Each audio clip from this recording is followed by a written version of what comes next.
All right. So I'm gonna minimize this. So thank you for making the time to join us today. Right. We will discuss today about fundraising and fundraising strategy. Our previous workshop, so in this session, we will talk about the biggest barrier to fundraising. Then we'll talk about fundraising strategy, and lastly, 4 steps to implementing your own fundraising strategy. Last workshop, we talked about donors and selling, and I wanted to remind you of what we did. We talked about the past, present, and future of fundraising, because it is important for us to know what it is that we're doing and build up on that, and what it is that we did and learned from that. We talked about the donor persona format to understand better who our donors are.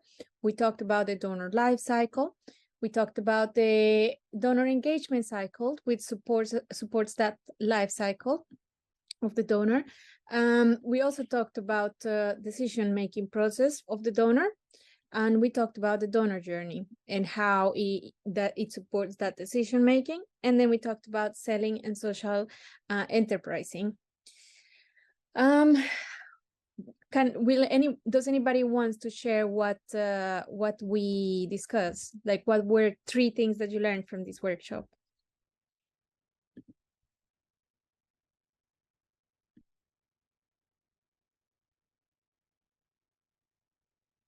Hi, Dan. I can share a few things.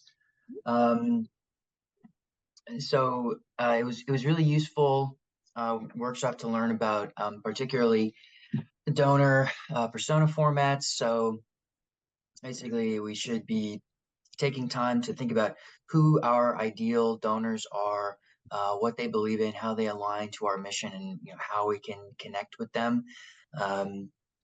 It's similar to in the tech industry. We like to think about when we're developing a product, how we connect with people, how we make it most useful for people. The life cycle, I had never really looked at it that way before, going from acquisition to retention and engagement, to upgrading them to being lifelong advocates or recurring donors.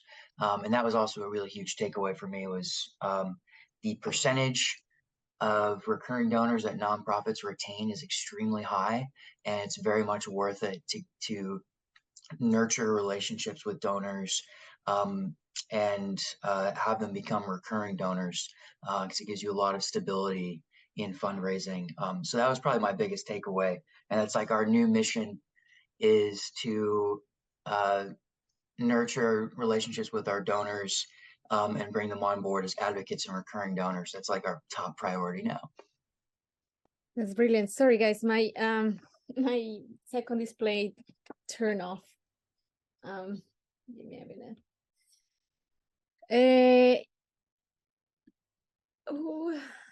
Okay. So indeed, it is important for us to be able to nurture this donor relationship. And today we're going to see how that specific area connects with the bigger picture of our fundraising strategy. So we're gonna talk. I'm gonna share a story now, right? So we're gonna talk about the first part that we're gonna talk about is the biggest barrier to fundraising. Yeah, and I'm gonna share my own story. Sorry, give me a minute. I'm gonna activate my second. 2020. All right, it's back online. I had my second display turned off, guys. Just bear with me a second. Okay, yes, there we go. I'm gonna now share it with you all.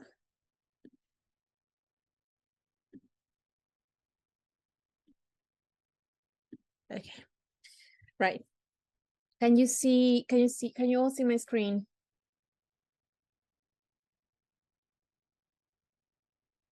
Yeah. Okay. Yep. Right. So I'm going to share my story. This is me. I volunteer for several organizations and support a network of organizations. And this is me this year. We wear these pallets that you see behind. These are pallets that are intended, like mixed food pallets that were intended for Ukraine. This is some of the volunteer work that I do. See, I think that, or what I think that is the biggest barrier to fundraising is that we humanitarians live a dual paradigm in which we are expected to help others and help them for free with our own money. And this might lead to some forms of internalized feelings of shame when fundraising. I also believe that this is fed by a clash in paradigms between charities and social enterprises, because charities in general struggle with scarcity mentality of there is not enough for everybody, which is true. The avenues for funding for charities are limited, and we are all competing against one another to get them. So often it's kind of like perceived that this is, very limited. Whereas social enterprises, however, like they usually work under an abundance mentality, which means there is enough for everybody, which there is. In all fairness, 70% of all the money in the world is owned by the top wealthiest 5%. And the top first 1% owns more than 50% of that, like of all the money in the world. So there is enough for everybody. The other 95% of us exist with 30% of all the money in the world. So there is a vast reserve of money that we can tap into. If you have friends in this tier, in this top 5% or top 1%, fantastic. And I mean, you really, I hope that you cultivate your relationship well enough. If you do not, I hope that you find it reassuring that the rest 95% of us is doing wonders with what little money we have after that. Yeah, that 30%, in terms of social impact, we're doing amazing stuff. Even in terms of rallying for what we believe. And I cannot believe I gotta say this, but even fundraising to make a Kardashian a millionaire, which happened a couple of years back. I think that all of us are really dedicated with our causes and want to put this 30% part of this reserve towards them. So I think that there is enough for everybody. Now, to me, Connect8 is a case of a successful social enterprise. I say successful. I liaise for them. They are a community interest company in the UK focused in sustainability and food poverty. They buy surplus food and sell it at a discount. And they also receive food donated from big producers and supermarkets and give it for free. This is usually best by or used by dated food. And what we mean by that is that used by food, for example, has to be consumed before the date or it presents a risk to human health. Companies that produce this food might not have sold enough of these foods, and it could be a few days to a few months before going wrong. And maybe it's just not enough for them to sell it. Maybe it's just too soon for them to sell it. So they prefer, instead of chucking into the garbage, either donate it or sell it to us at a discount. And with Best Buy, Gone Food is food that the best buy date is already passed. And the thing with Best Buy, like Eat, Best Buy, use by, Best Buy date products, the thing is they never go wrong. If they are stored properly, they will stay good forever and always. And these are rice, pulses, powdered milk, including baby milk, sugar, tin food, bottled waters. And these are some of the products that are the most useful when in a crisis, because they tend to be hardier. And so you could store them for decades as well, and they will still be safe for consumption if properly stored. So in theory, this is something that you bring to a crisis zone and it exists forever there. However, people in the supermarket will not buy this food. Oh, and I say this, I hope that if you guys have in your warehouse this type of food, that you don't throw it away. If the best by date in the package, if the printed is best by date, check the package. Even whatever says the sticker, just go by the fact that it's a best by product and you can actually distribute it. It's legal in most countries, it's legal in Ukraine, and it's legal as well in the UK. You can sell it, you can distribute it, but again, people in the supermarket, they don't want to buy it because it's already gone by. You want to buy the best quality. So, and most people don't understand this, right? Or look at this with suspicion. So what they do is, instead, supermarkets and producers, instead of selling it in the supermarkets, give it to us, donate it. Or, before the best by date is gone, they say, okay, you have 6 months to sell it. If not, then it's okay, but we're selling it to you for a discount. This is, in theory, a self-sustained food bank and dignity supermarket where anyone with little to no money can go. Like you will always get something for free, and you will always get something for cheap. It has no string to attach and no referral needed from the government, which I think it's a point for dignity for people that are struggling.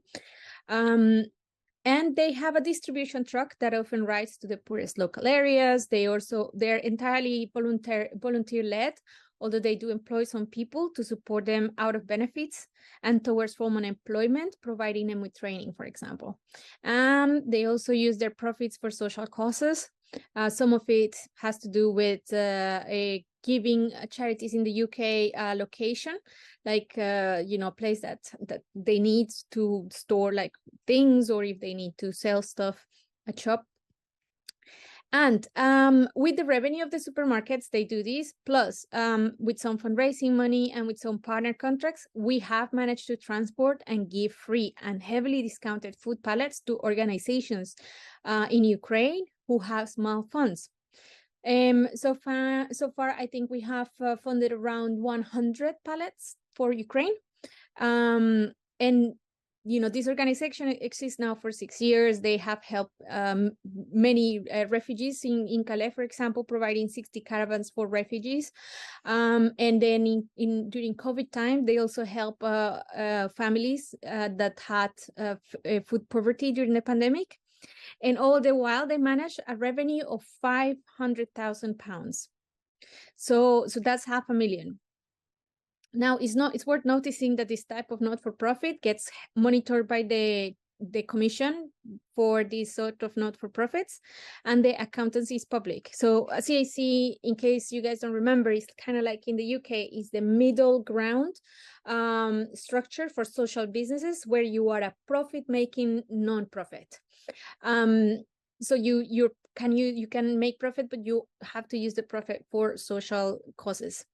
At times, when I approach potential partners in the field in Ukraine to offer support, and I was accused of selling donations. I was accused of making money, that we were making money of the crisis, that why were we selling the food, we should be donating it.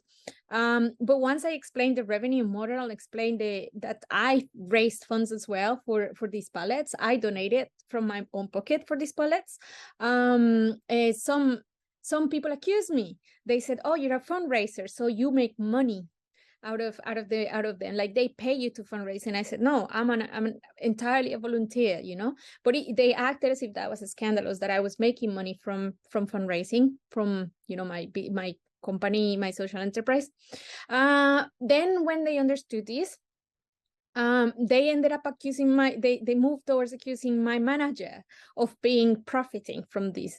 And the funny thing is that my manager is also a volunteer like myself, now for 6 years, a full-time volunteer. So I think again, we managed to have a great relationship with this specific organization I'm talking about. We managed to have a very fruitful relationship, and we got dozens of pallets of food for them for free. I even sponsor some myself. And consciously, I consciously think that what matters the most for us is the trust that we have with our donors and beneficiaries. And understand, what we stand for, what we do, and why we do it. So this trust is crucial and fundamental when you're doing not-for-profits that are not charities, even charities, but I would say it's more important for not-for-profits. However, it's worth noticing that me and my manager are still volunteers, because otherwise we wouldn't be as operational as people would be suspicious towards us, you know.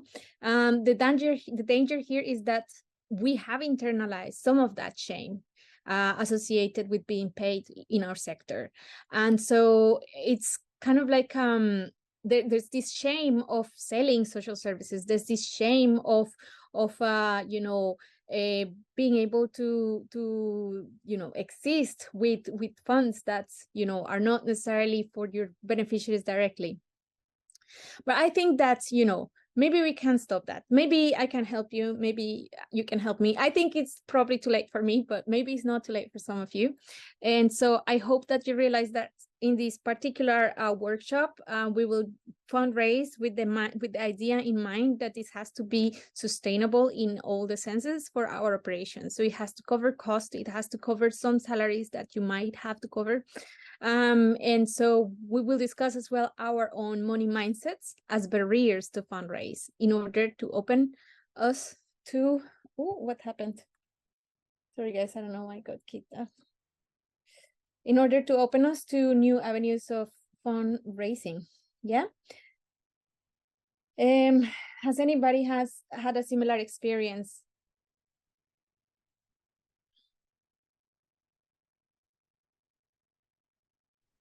Not that specifically, Yeah. but I think definitely. Oh, sorry. Go ahead, Lindsay. Go ahead. No. No. Go for it.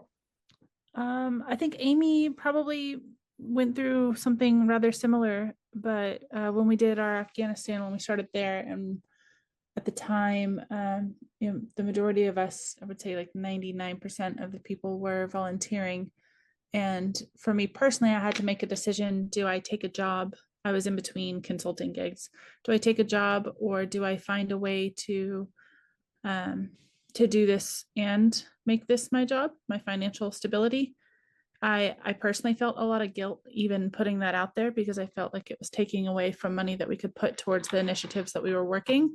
But what I ended up having success doing is that I voiced it to my close peers and teammates, and they kind of advocated for the work that they had done with me, and that led to some consulting contracts so that I could continue to do this full time. It's not like I'm running around buying homes with the money that I make doing this, but it was my peers that were able to advocate, so I didn't have to feel uncomfortable doing it for myself. So that was something that I learned in this. Yeah, so there are strategies around this. I think I told Ala as well. I had like the trick is to create your own fundraiser and ask as well. It's to ask as well, you know, other people to advocate for you. And usually it can backfire, like as in it can succeed or it cannot succeed. My last fundraiser was like 240 quid out of 10,000. But see, what is behind that is that this 10,000 were for the support of help people. So the basic cost for the organization for 1 month. And in the end, we managed to get a grant of sorts for 20,000. So my fundraising activities were sort of spread like that. And I think that this is what we're going to discuss today. How can we create a sustainable structure that will actually help us? So I'm going to ask a few questions for all of you, and please participate. Write in text if you are not comfortable with being recorded on your answer. My first question to you is, how would you feel if you asked donors for money for yourself as humanitarian?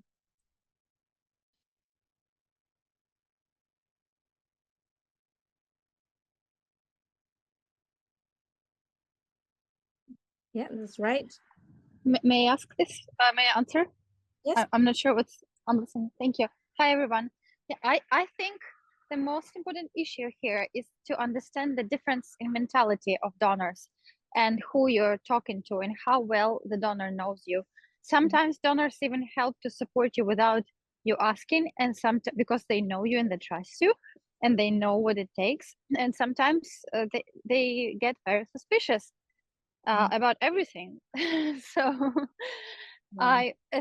if I have to answer it on my like from my perspective, how I would feel, it's really like, yes, I don't feel comfortable just approaching someone and asking for money for myself, because I know how it could be perceived, and the general response is usually, or that I have been experiencing, was not very positive. Which I mean, it's not like I was going around and asking for money, but when you ask for money even for something, it's just like, for instance, in 2014, when the Maidan happened, I asked for money to support Ukrainians in winter, and the response I got from some of my acquaintances in Houston, Texas, was that we have more urgent priorities here in the US rather than supporting Ukrainians. That was and it was almost like it felt almost like making me guiding me into a guilt trip, basically, like, how dare you to ask for Ukrainians when we have so many problems here. I think something like that. So, and yeah, go ahead. No, just saying yes. Like you're Yeah, it's just, so normal to have that sort of guilt trip happen. And how dare you fundraise for the poor people of Ukraine when we have poor people in the UK? And yeah, I've lived it. you've had that too. Okay, that's good to know, because yeah, it's very common. And you know what's funny? Usually the kind of people that says this does nothing, and we call them the cynicals. And so usually what I go Yes. and I what I do is I go and I ask them, oh really? So you're helping them then? And that's the reason you're not helping me. If you're helping them, then why, you know, they you got them, you know, you got they got your support. Oh, you're not helping them? Then why are you then, you know, saying that someone else should do that job when clearly you have that interest and you're not doing it? Like, you know, you're not neither doing it not letting someone else do it. So yeah. Well, so now you want to do a Absolutely. guilt trip for them. yeah, no, let's really. have them let's have them having a guilt trip. Yeah, definitely. And if they say, oh, I do volunteer, then so they have you. That's the reason they don't need me. Simple as that. Yeah, so thank you for sharing that. Yeah. It's very recognizable. Thank you for supporting that. Absolutely. It was a big issue in New York, I think, especially at the beginning of the war. People would have this attitude of, well, we have enough problems here. Why aren't we helping here? Similarly, there's so many conflicts around the world. Why do we need to listen to this one? It's very frustrating to hear that. And similar to Diana, had the approach of like, well, here's a bunch of organizations working on your issue of choice. Feel free to volunteer or donate to them if you're interested, rather than just discouraging people from doing what they're already doing. Yeah, that's a good idea. I like that. My next question would be, how would you feel if a good volunteer from your team would ask you for money for themselves?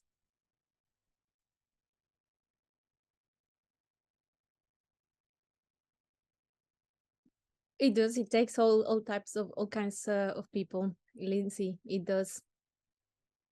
So I agree with you, Lindsay. I'm also happy to financially support good work. In fact, I have one volunteer I am dying to hire, and in the end it didn't work out. But I tried 2 months. I paid their salary, and I see I actually push my volunteers to kind of take the cut, but it can be difficult to justify to donors at times.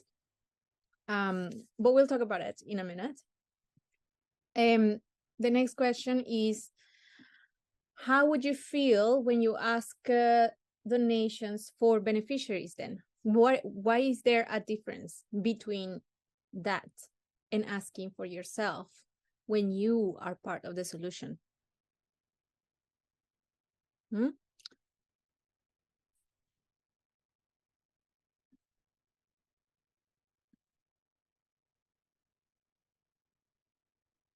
Yeah, so I agree, Harry. So some people are just, for example, in my case, have decided, you know, I'm coming for 2 months and going back home, and end up in these 2 months doing such an amazing work that they end up considering as well, like, to stay. And then they are looking for like ways to stay. And so in that case, I think that it's important that we support talent. So why are we then like, you know, these here is a barrier that we have for fundraising. Sometimes because again, we can equate what we're raising funds for as ourselves, or maybe it is for our organization and you know, supporting making this whole thing sustainable. It could be for yourself in the case of some of you. And I think that's like somebody said in the start in the chat, is about sort of developing the skill and sort of doing it. Once you start doing it, you start to sort of like lose that shame in a way. You start to learn how to manage that situation.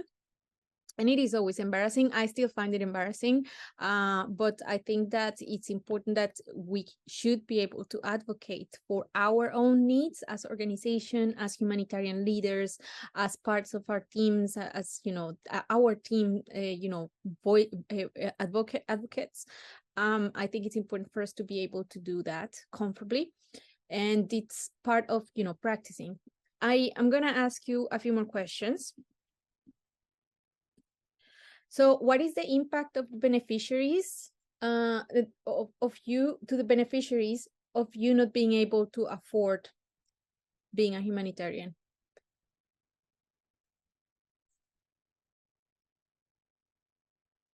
Essentially, the work that I'm doing would not get done. Mm-hmm. Yeah, the work we're not doing will not get done. The donations we're getting will not get there. So Lindsay's saying once someone has chosen, There's an echo. there's an echo. Oh. All right. So once someone has chosen to increase hours and has proven added value, it helps the leaders of the group to work on better, broader efforts. Yeah, agreed. I think that ties very well with my next question. What is the impact on the beneficiary if this volunteer is able to afford being a humanitarian? So a lot of the projects that are going will increase, a lot of the impact will multiply, and maybe we will be able to find even new avenues to help. And so my last question was, what is the impact on the beneficiary if you or your team are gone? You are part of the solution. And because you are part of the solution, you have to, in part, consider yourself as part of what needs to be funded. Even if you decide, like Ala, me, and I think Lindsay, you know, if you decide that you want to have a revenue stream that supports your humanitarian work, or if you decide to have a humanitarian job, or if you decide to make this your whole life, I think either way, it is important to consider that a lot of the choices that we are making have to do with this, have to do with, can I afford being a humanitarian? If I go to this work that will, you know, pay me a ton of money, like I will not have time to do this humanitarian work, and vice versa. You know, if I go into the humanitarian work, I won't be able to fund myself and you know, be able to do it sustainably. What the solution is and what the balance is looks like, it's going to be for you guys to decide, but this is important to consider when we're considering fundraising strategies. Do we want to aim for a salary? Do we want to aim for, you know, being able to at least exist, so that, you know, the balance, the right balance of time investment that we're doing is sustainable financially for us as well.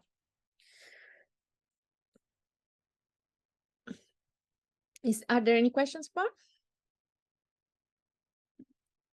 Do you guys feel okay? Do you want to take a break?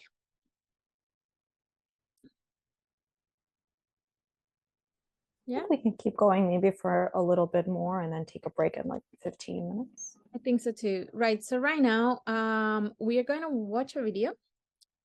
Yeah. Oh, I thought you guys were seeing my screen. Oh no, sorry guys. If my screen stops sharing, can you remind me, so that I can share again, because I have a problem with my cable and it seems to be disconnecting constantly. So are you share? I think you're all seeing it now. Yeah, seeing it now. So we're gonna watch a video now. It's something like 20 minutes, and after this we'll take a break.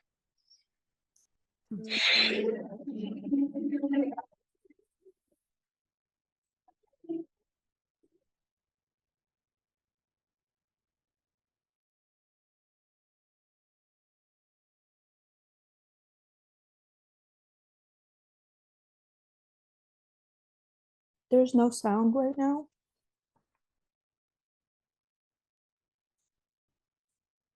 No, I can't hear it.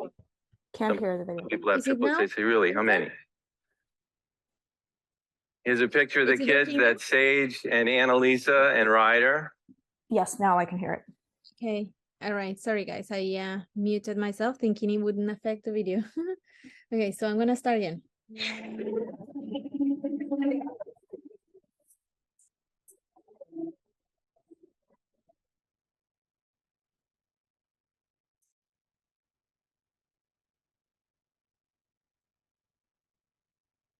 I want to talk about social innovation and social entrepreneurship. I happen to have triplets. They're little. They're 5 years old. Sometimes I tell people I have triplets. They say, really? How many? Here's a picture of the kids. That's Sage and Annalisa and Ryder.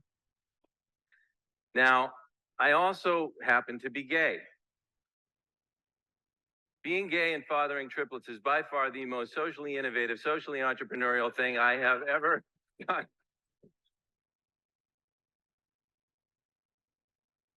The real social innovation I want to talk about involves charity.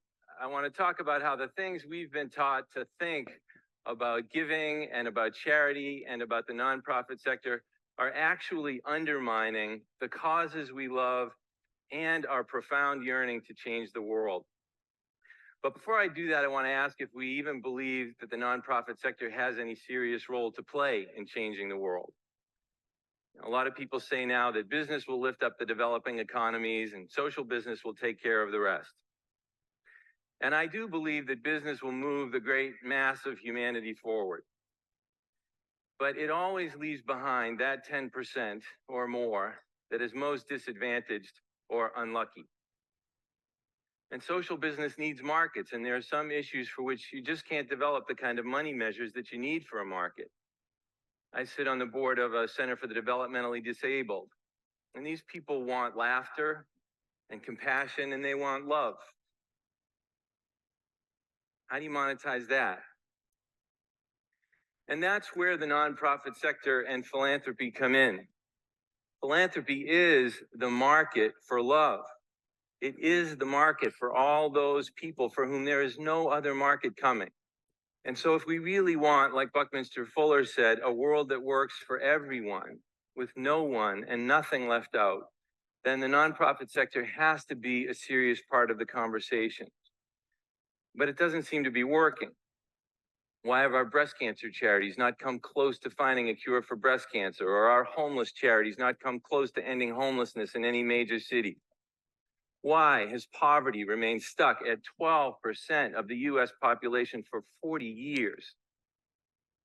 And the answer is these social problems are massive in scale. Our organizations are tiny up against them, and we have a belief system that keeps them tiny. We have two rule books. We have one for the nonprofit sector and one for the rest of the economic world.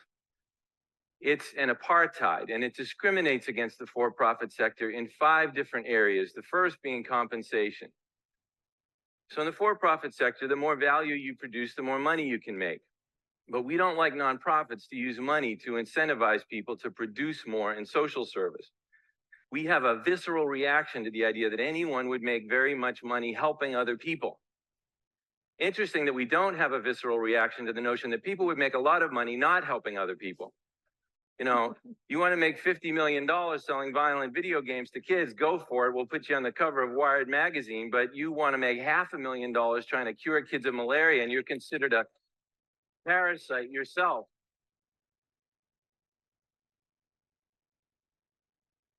And we think of this as our system of ethics, but what we don't realize is that this system has a powerful side effect, which is it gives a really stark, mutually exclusive choice between doing very well for yourself and your family or doing good for the world, to the brightest minds coming out of our best universities and sends tens of thousands of people who could make a huge difference in the nonprofit sector, marching every year directly into the for-profit sector because they're not willing to make that kind of lifelong economic sacrifice. Business Week did a survey, looked at the compensation packages for MBAs 10 years out of business school. And the median compensation for a Stanford MBA with bonus at the age of 38 was $400,000. Meanwhile, for the same year, the average salary for the CEO of a $5 million plus medical charity in the US was $232,000, and for a hunger charity, $84,000. Now, there's no way you're going to get a lot of people with $400,000 talent to make a $316,000 sacrifice every year to become the CEO of a hunger charity. Some people say, well, that's just because those MBA types are greedy. Not necessarily. They might be smart. It's cheaper for that person to donate $100,000 every year to the hunger charity, save $50,000 on their taxes, so still be roughly $270,000 a year ahead of the game. Now be called a philanthropist because they donated $100,000 to charity, probably sit on the board of the hunger charity, indeed probably supervise the poor SOB who decided to become the CEO of the hunger charity, and have a lifetime of this kind of power and influence and popular praise still ahead of them. The second area of discrimination is advertising and marketing. So we tell the for-profit sector, spend, spend, spend on advertising until the last dollar no longer produces a penny of value.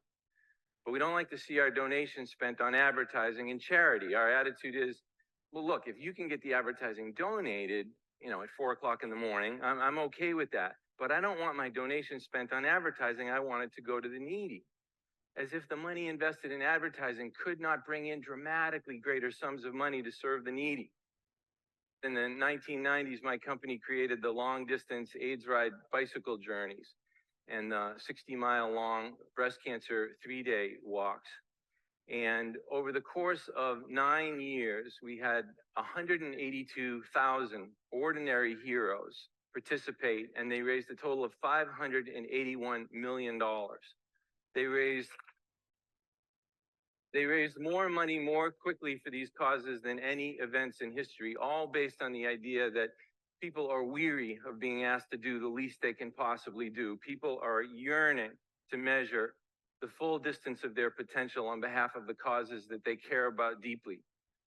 But they have to be asked. We got that many people to participate by buying full-page ads in the New York Times and the Boston Globe and primetime radio and TV advertising. Do you know how many people we would have gotten if we put up flyers in the laundromat? Charitable giving has remained stuck in the US at 2% of GDP ever since we started measuring it in the 1970s. That's an important fact because it tells us that in 40 years, the nonprofit sector has not been able to wrestle any market share away from the for-profit sector.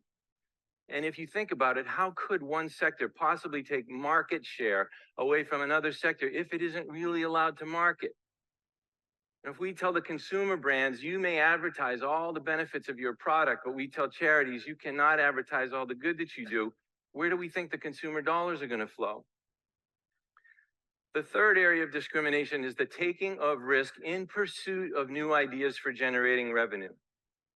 So Disney can make a new $200 million movie that flops and nobody calls the Attorney General. But you do a little $1 million community fundraiser for the poor and it doesn't produce a 75% profit to the cause in the first 12 months and your character's called into question. So nonprofits are really reluctant to attempt any brave, daring, giant scale new fundraising endeavors for fear that if the thing fails, their reputations will be dragged through the mud. Well, you and I know when you prohibit failure, you kill innovation. If you kill innovation in fundraising, you can't raise more revenue. If you can't raise more revenue, you can't grow. And if you can't grow, you can't possibly solve large social problems. The fourth area is time. So Amazon went for 6 years without returning any profit to investors, and people had patience. They knew that there was a long-term objective down the line of building market dominance. But if a nonprofit organization ever had a dream of building magnificent scale that required that for 6 years, no money was going to go to the needy, it was all going to be invested in building this scale, we would expect a crucifixion. And the last area is profit itself. So the for-profit sector can pay people profits in order to attract their capital for their new ideas, but you can't pay profits in a non-profit sector. So the for-profit sector has a lock on the multi-trillion-dollar capital markets, and the non-profit sector is starved for growth and risk and idea capital. Well, you put those 5 things together, you can't use money to lure talent away from the for-profit sector. You can't advertise on anywhere near the scale the for-profit sector does for new customers. You can't take the kinds of risks in pursuit of those customers that the for-profit sector takes. You don't have the same amount of time to find them as the for-profit sector, and you don't have a stock market with which to fund any of this, even if you could do it in the first place. And you've just put the nonprofit sector at an extreme disadvantage to the for-profit sector on every level. If we have any doubts about the effects of this separate rulebook, this statistic is sobering. From 1970 to 2009, the number of nonprofits that really grew, that crossed the $50 million annual revenue barrier, is 144. In the same time, the number of for-profits that crossed it is 46,136. So we're dealing with social problems that are massive in scale, and our organizations can't generate any scale. All of the scale goes to Coca-Cola and Burger King. So why do we think this way? Well, like most fanatical dogma in America, these ideas come from old Puritan beliefs. The Puritans came here for religious reasons, or so they said, but they also came here because they wanted to make a lot of money. They were pious people, but they were also really aggressive capitalists. And they were accused of extreme forms of profit-making tendencies compared to the other colonists. But at the same time, the Puritans were Calvinists. So they were taught literally to hate themselves. They were taught that self-interest was a raging sea that was a sure path to eternal damnation.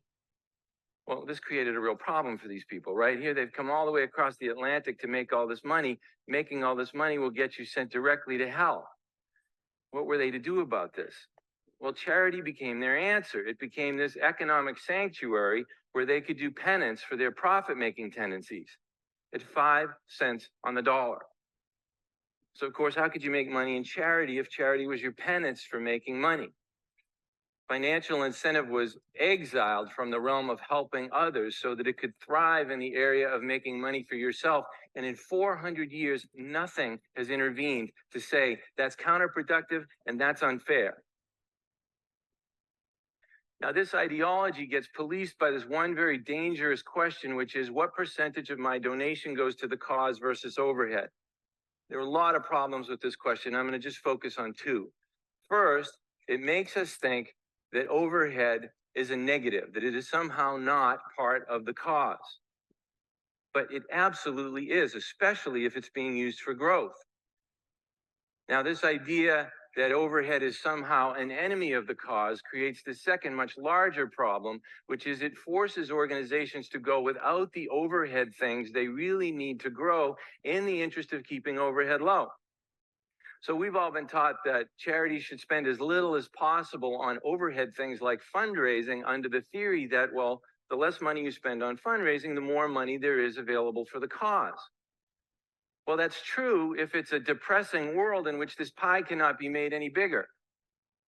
But if it's a logical world in which investment in fundraising actually raises more funds and makes the pie bigger, then we have it precisely backwards, and we should be investing more money, not less, in fundraising, because fundraising is the one thing that has the potential to multiply the amount of money available for the cause that we care about so deeply. I'll give you 2 examples. We launched the AIDS Rides with an initial investment of $50,000 in risk capital. Within 9 years, we had multiplied that 1,982 times into $108 million after all expenses for AIDS services. We launched the Breast Cancer 3 Days with an initial investment of $350,000 in risk capital. Within just 5 years, we had multiplied that 554 times into $194 million after all expenses for breast cancer research. Now, if you were a philanthropist really interested in breast cancer, what would make more sense? Go out and find the most innovative researcher in the world and give her $350,000 for research, or give her fundraising department the $350,000 to multiply it into $194 million for breast cancer research.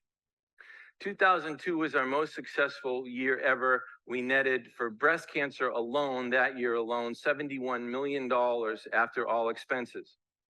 And then we went out of business, suddenly and traumatically. Why? Well, the short story is our sponsor split on us. They wanted to distance themselves from us because we were being crucified in the media for investing 40% of the gross in recruitment and customer service and the magic of the experience. And there is no accounting terminology to describe that kind of investment in growth and in the future other than this demonic label of overhead. So on one day, all 350 of our great employees lost their jobs because they were labeled overhead. Our sponsor went and tried the events on their own. The overhead went up. Net income for breast cancer research went down by 84% or $60 million in 1 year. This is what happens when we confuse morality with frugality. We've all been taught that the bake sale with 5% overhead is morally superior to the professional fundraising enterprise with 40% overhead. But we're missing the most important piece of information, which is what is the actual size of these pies? Who cares if the bake sale only has 5% overhead if it's tiny? What if the bake sale only netted $71 for charity because it made no investment in its scale and the professional fundraising enterprise netted $71 million because it did? Now, which pie would we prefer? And which pie do we think people who are hungry would prefer? Here's how all of this impacts the big picture. I said that charitable giving is 2% of GDP in the United States. That's about $300 billion a year. But only about 20% of that, or $60 billion, goes to health and human services causes. The rest goes to religion and higher education and hospitals. And that $60 billion is not nearly enough to tackle these problems. But if we could move charitable giving from 2% of GDP up just one step to 3% of GDP by investing in that growth, that would be an extra $150 billion a year in contributions. And if that money could go disproportionately to health and human services charities, because those were the ones we encouraged to invest in their growth, that would represent a tripling of contributions to that sector. Now we're talking scale. Now we're talking the potential for real change. But it's never going to happen by forcing these organizations to lower their horizons to the demoralizing objective of keeping their overhead low. Our generation does not want its epitaph to read, "We kept charity overhead low."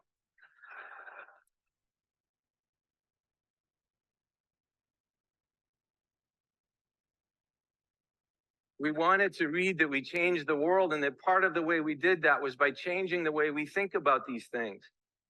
So the next time you're looking at a charity, don't ask about the rate of their overhead.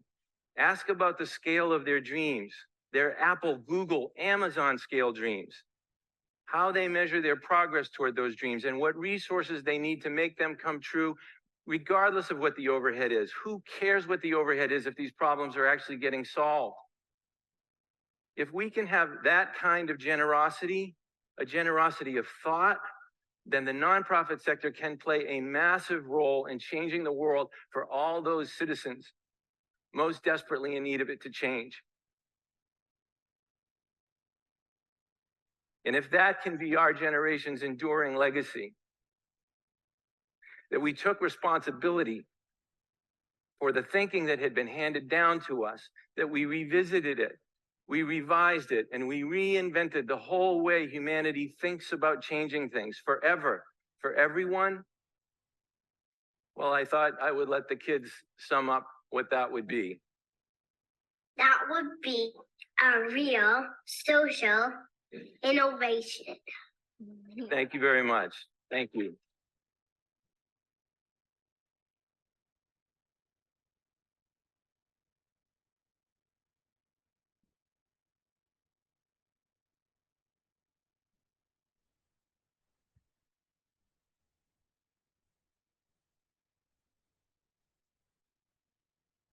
All right.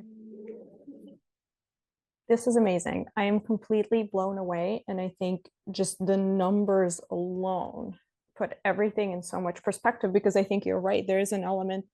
I can see the ways that puritanical society has impacted this dynamic, but in a lot of ways I could see like thinking, oh, how much is charity paying its workers, or how much are they spending on overhead, and feeling like, well, no, I want my money to go directly to the food that the hungry are eating. And that's the wrong way to think about it. And his numbers, like he did, this is such a good video. It's such a good job of explaining why we've been thinking about charity wrong this whole time. Thank you. I understand as well, as a donor myself, before I was actively being a humanitarian. I was doing the same. I was judging people. I was judging organizations by their overheads, and I think one of you said, I think it was Natalia, but correct me if I'm wrong. It has to do as well a lot with educating our donors. Educating our donors to perhaps get out of that idea of judging or equating the overheads to organizational efficiency. And we're going to talk about that after the break. Now, how is everybody doing? Are you okay? Would Good. you prefer if we break or not? Is it okay? Yeah, let's do a couple minutes. Okay. So we're gonna take a break, maybe 5 minutes, and I have two questions in the screen for you guys to think about, and I'll be back. Maybe not 5 minutes, but 3 minutes would work. Yeah.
Hiya. So I see your commentary about donating. Like how difficult it is for us to donate like 100 and have only $15 go to the organization that you donated. I will explain a little bit how this works in a minute. How's everybody doing? Are we all back? So I was talking with Lindsay, and Lindsay was saying that it was a great idea for me to share with you guys my donations links or places where you can send me money. In fact, I'm self-funding some of the professional grant applications, and my hope is to create these funds so that organizations like yours can have, a professional grant writer support you with your grant applications and finding funds to fundraise for either operational costs or even for your own organization, like for your own programs, charitable programs. I'm gonna maybe find a way to share it later. I don't know, maybe in another break I'll make time to do it. Yes, so basically, so I'm gonna explain a little bit about charity efficiency, right? So Harry's always ahead of us. He's always like 3 slides ahead of us. So we're gonna talk about charity efficiency. And so 95 cents per dollar is the most powerful, effective statement for your fundraiser that you can have, right? So for every dollar that you donate, 95 cents goes to the charity, the people itself, right? This is the transliteration of an indicator of charity efficiency called program percentage. The program percentage reflects the total expenses a charity spends on its programs in the year analyzed. For example, a program percentage of 80% means that the charity spends 80% of its expenses on charitable programs. The remaining 20% was spent on overhead, which includes fundraising, management, salaries, and etc. Yeah. There are hundreds of programs and platforms monitoring this program percentage for charities and suggesting donors which organizations to donate to based on this metric. However, this is a rather unfortunate, simplistic view of charity efficiency, as it doesn't really measure the impact of the charity. I understand, like someone said, oh, these organizations screwed us. I know, for example, at some point, Lady Gaga had her own organization, and it was something like 40,000 dollars, of which nothing went to the beneficiaries. And so it kind of creates a certain like moral conundrum, I would say, for that. But again, we have to stop equating effectiveness with efficiency, because you can be efficient in other ways, and I'm gonna explain. One charity that I volunteered for is called Action for Women, and they had at some point 60% efficiency. And this 60% efficiency means that for every dollar donated, only 60% went to charitable programs, and the 40%, so of every dollar, my 40 cents were going to overheads, right? However, that charitable endeavor is serving a community of 400 refugee women and children, at least, through a life-saving woman safe space in Athens. Perhaps they employ one person, perhaps they employ several of these women, and maybe they pay the leader no more than 2,250 euros, which is a minimum, a salary to live functionally in Greece. And They also provide asylum-seeking women, victims of gender-based violence, with safety shelters and access to holistic protection, financial empowerment for recovery, resilience, and integration. So they are literally saving women's lives, yeah? For context, Cancer Research UK aims to keep their percentage at 80%, right? At 80% mark. Now, I mentioned that this charity probably pays the leader something like 2,200 euro. The CEO of Cancer Research UK makes 240,000 pounds, being the most highly paid charity CEO in the UK. Yeah. It is calculated that the average of all charities on efficiency in UK is something like 60 to 80%. But in fact, 91 of all registered charities have no paid staff at all and are entirely run by volunteers. So what we're seeing here is that we're trying to equate charity efficiency with salaries paid with effectiveness. Yeah. And it's a very, very simplistic way of viewing it. It is a very popular measure, and by all means, please use it on your marketing. But it perpetuates the fallacy in donors' mind that most of their donated money will go directly to beneficiaries, when in reality, most of direct donations will be unrestricted funds that will likely be used to cover the costs that restricted funds will not, such as operational costs, including the CEO salaries. So I could be donating this pound, and it could be the one going to pay these 240,000 pounds. But, you know, I am here convinced that it doesn't. And I'm gonna explain that a little bit better with the next slide. So here we see how it in reality works. Yeah, in reality, what you have as an organization are two different sort of funds that you have. You have restricted and you have unrestricted funds. And restricted funds have a specific mandate and are usually geared towards your charitable programs. So if Cancer Research UK goes out and asks for an organization to donate money to them, the organization will say, we donate this for cancer research, and it has to be towards cancer research. And it is, restricted to that. And this charity cannot touch that money to pay salaries. It cannot touch that money to pay rents. It has to go straight into the beneficiaries. Yeah. These restricted funds are funds that you fundraise under a promise. For example, we will buy heaters with this money. And so this funding obeys a mandate. And it is important that you honor that promise, not only to keep the trust of your donors, but also because the fundraising and crowdfunding authorities have mechanisms to safeguard that you do what you said you would do with the money.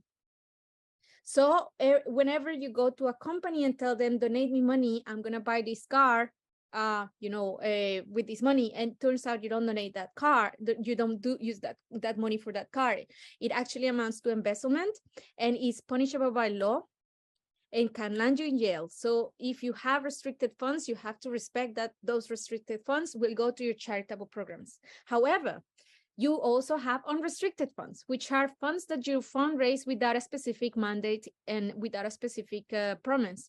These are usually direct transfer donations, street collections, selling items of services, etc.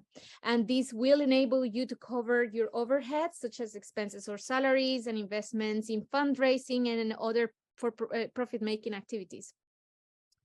What this means is that the whole pound that I donated to this one person in the street for cancer research might actually have gone to pay the 240,000 of the CEO salary.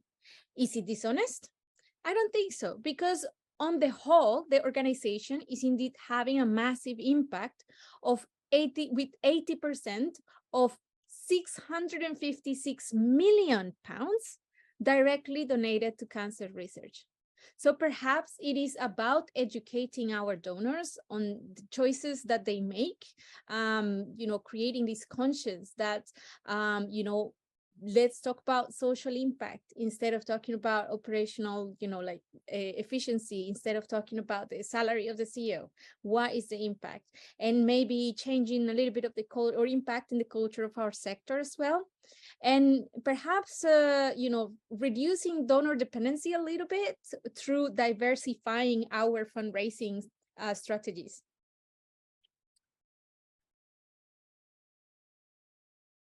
So Natalia is saying about overheads. If a donor wants all the money to go to a beneficiary, the donor might just very well find that beneficiary himself, herself, and help out. Otherwise, it is disrespecting the work of the non-profit. I agree with that. So it is about, do you trust this organization to make the right call with these funds? And I'm gonna be quite honest. So when I started working with Help People, because these are guys that were never humanitarians, and I have been like helping people that ended up for one reason or another taking the jump and becoming humanitarians, I know how it goes. So my first request to them was make sure, because I found them, they were already like, they had registered that week. It was the 3rd week of the war, or the 5th week of the war, something like that, the last week of March.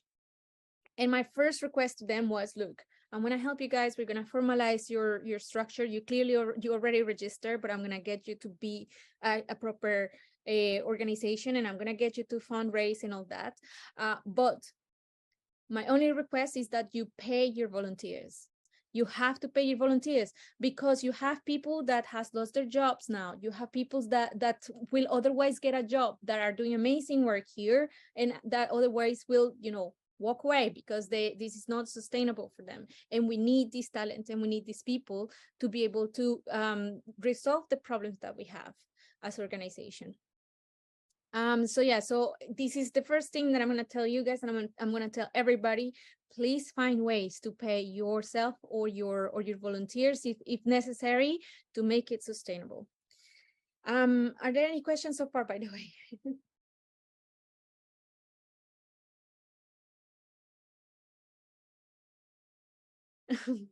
All right. Thank you, Ala. I actually, this is the time, the one day a week where I buy order food online, because I usually am busy preparing for the workshop. Right. So these, by the way, these presentations, this particular bit that you're seeing with this style of like stuff, it comes from the Charity Institute of Fundraising here in the UK, and it is sponsored by the Small Charities Coalition. Now, the content here is based on charities, although most of it applies also to non-charity, not-for-profits. But if you feel like I'm not catering enough to your not-for-profit, please ask and let me know. And I will try to dump my my thoughts on it, put my thoughts on it. Right. So in effect, to increase our charity efficiency, we should ideally combine restricted and unrestricted funds using different sources of funding, diversifying our fundraising. And this also helps us with, helps our sustainability, our financial sustainability, and balances the benefits and disadvantage that each fundraising activity may have. And I'm gonna explain this with this graph. What you see here, right? What you see here is how normal, like in an ideal world in the past without innovation, this is like sort of like what could be expected. However, everything you see today, put it into question, right? Don't think this is the rule, because again, we are living in an ever-changing world, and we are part of that new wave of social enterprises and charities that are changing the world. We are changing the way the charities and the not-for-profits work. We are changing the way the work moves forward. So question everything and try and find as well your own innovative ways to, find the right solution for your organization. So what we see here is the types of sources of income for charities. And on one side, towards in the axis, the vertical axis, you have net donations. And these are the donations acquired through this source of funding, meaning more money collected after covering costs. The higher the higher in the scale it is, the higher the amount of money that was collected, the more the amount of money was collected. And on the horizontal X, we have the return on investment, or how much did we have to invest financially to get that much money. Yeah. So return on investment is a measure of fundraising efficiency. The more to the left in this graph, sorry, the more to the left in this graph, sorry, the least efficient, and the more to the right, the more efficient. Does anybody have a question about this, or is this clear for everybody? Yeah. What are legacies? I don't understand what legacies are. So now I'm going to explain to you what each of these are. Yeah. Okay. See, I'm going to start first by talking about the ones in the middle. So the corporate major donors and trusts are sources that deliver a slightly higher amount of donations, and they deliver a combination of restricted and unrestricted funds. Now, corporate is businesses, corporations, especially those with robust corporate social responsibility policies. They deliver a mixture of restricted and unrestricted funds. The net income they bring is medium. The efficiency is low, however, which means you invest more to get that money. And it is not very advisable for not-for-profits, but it is highly advisable for charities, because mostly they are focused on tax-deductible donations. So 501c3s in America, and here in the UK, Charity Commission approved charities. And I don't know how it is in other countries, but usually this is kind of like a major rule in most. See, businesses will easily pay for that school in Nicaragua that you want to build, because they want their pictures for their CSR booklet. They want to be able to tell donors that, oh yeah, we contaminate the environment, but look, we also planted a forest. However, you have to invest more to lobby these corporations than you do, for example, major donors, because they want to see booklets. They want to see they want to have field visits. Maybe this field visit includes a spa weekend. Maybe it includes paid lunches. You know, maybe you have to take the office out for lunch, or to the cinema, or to the theater, or whatever. Not all businesses are like this. Not all businesses are like this.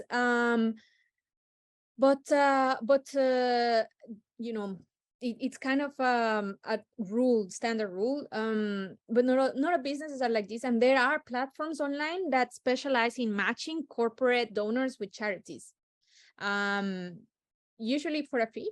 So you can look online, donor matching and stuff like that, and they like charity donor match, and you will find a bunch of platforms, and they will find organizations that have specific interests, you know, for their corporate social responsibility and this and that.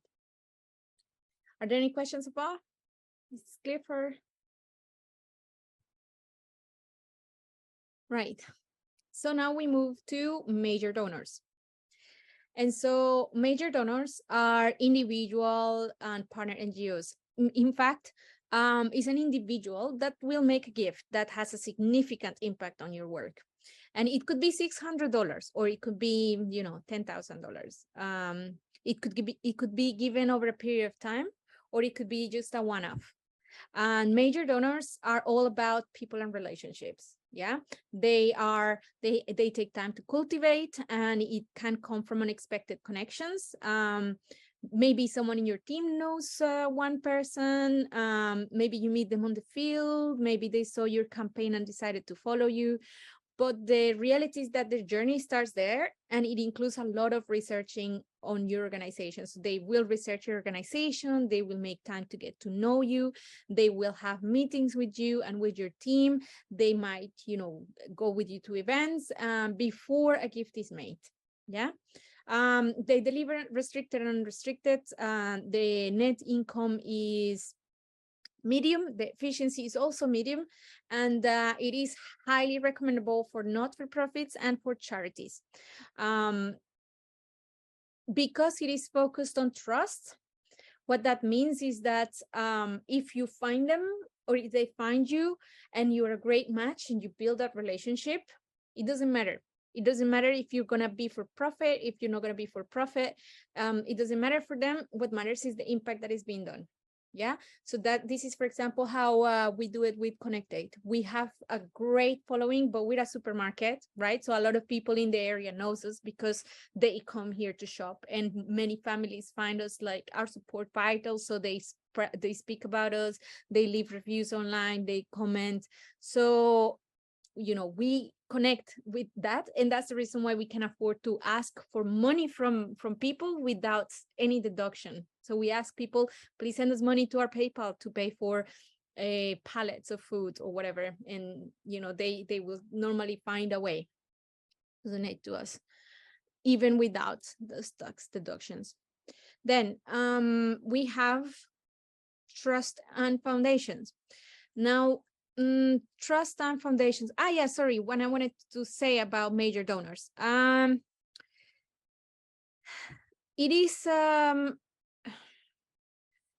art, not a science. You can tailor a specific strategy for your major donors.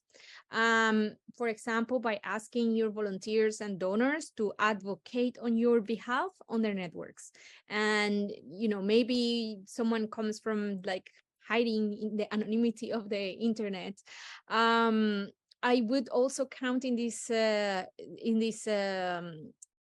specific type INGOs. Because INGOs usually will be supporting smaller humanitarian operations based in the same trust relationship. And that's, for example, what we have with USAID. And so this is just basically you get to know each other, you start to work together, and you end up then, even if you're a charity or not, you end up then having projects together. Are there any questions so far?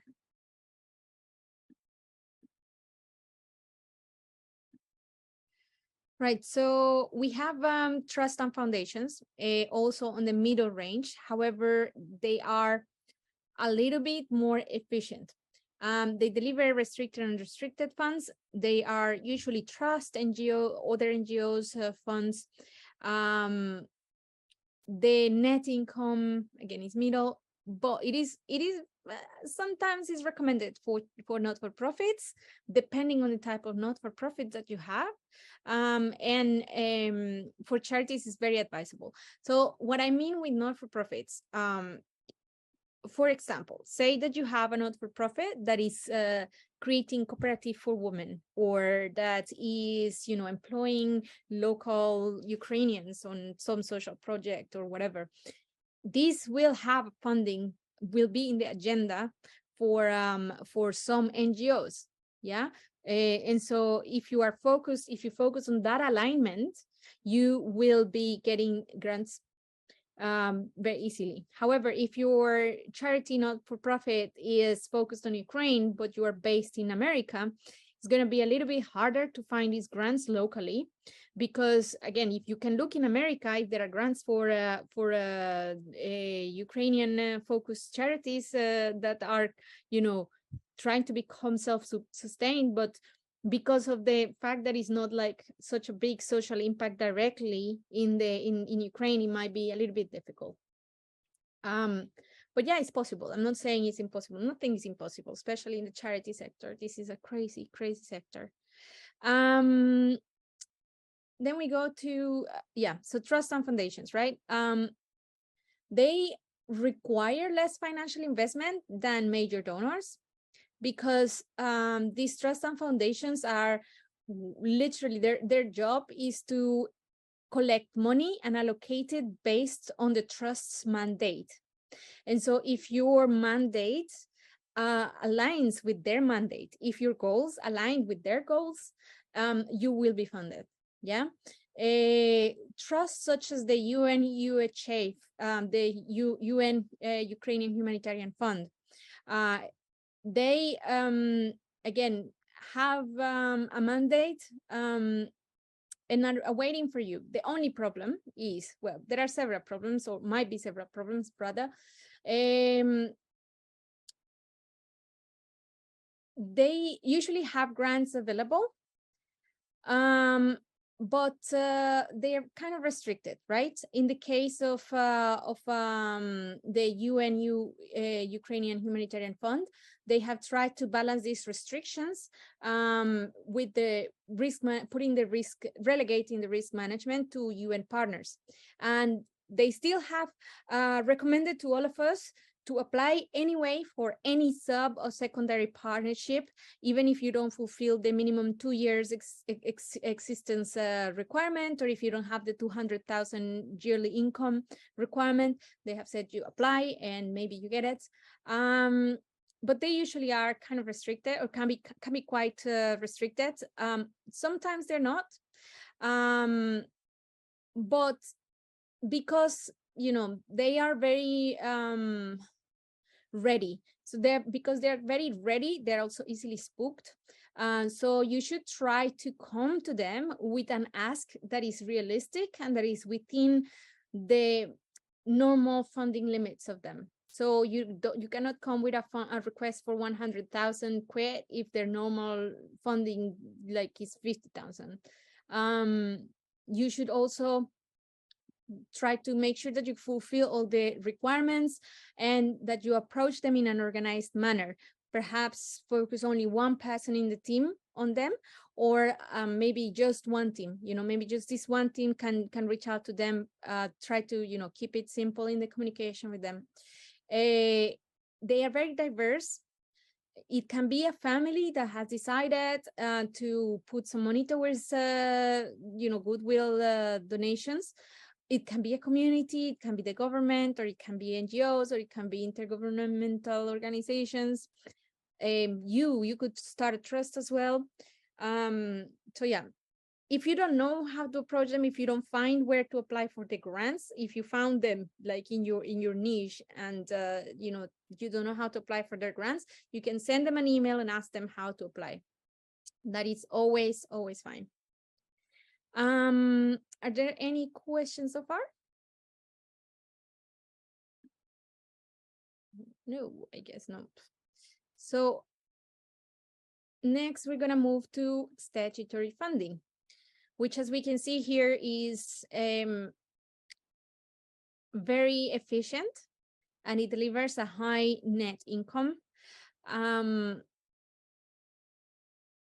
It can take the forms. So this is funding from government sources, usually spread through different charitable bodies or organizations.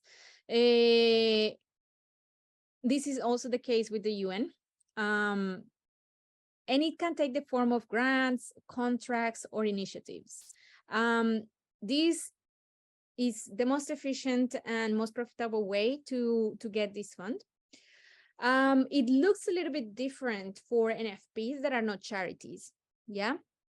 Because what will happen is you could get here funding capital, but you can also get loans. You could get loans from social enterprise pushes in your country. So in general, I would say for not-for-profit sectors, the ones that are not charities, or if you're a charity and you have a social enterprise component, this is very charismatic, because what in the mind of the donors happens is that they will think, okay, so if I donate once to this charity, I don't have to donate ever again, because this will resolve the problem. So this sustainability factor makes it really, really interesting for governments. It makes it interesting for donors, for certain donors, again, major donor trusts and major donors trusts and and statutories. They will think, we give this one money once and it just sustains itself, so we can't forget about it. So obviously this is something we should do. So yeah, there's a lot of funding out there available for not-for-profits that are especially have this component of, you know, sustainability. You would need like a good plan, a good solid plan, probably a good project proposal or a good business plan. For example, say you're buying sewing machines, right? So you're fundraising for sewing machines for single mothers or whatever that, or victims of violence or whatever, shy people. If you go and tell them, okay, we want to buy 10, or we want to buy one sewing machine, right? I need money to buy a sewing machine. We give it to the donor and that's it, we forget about it. It's different than when you tell the donor, you know, we want to buy a sewing machine. However, with the money made from the clothes, we will buy another sewing machine and we will buy another sewing machine. And so by the end of next year, we plan on having this one sewing machine become 5 or 10. And, you know, people will say, oh, so instead of donating 1, I'll be donating 5. Fabulous, I'll do that. And so it's kind of, you know, a lot more easier to get your plan funded. Right. Are there any questions so far, by the way? No, you're good. So we now go to right. So I wrote here, you know, it is focused on agenda for statutory funding because it will depend on the agendas of the people. So if the agenda that they have is preventing gender crime or whatever, and whatever you're presenting helps aids that, then you will find funding. If for example, now in Ukraine, let's talk about Ukraine.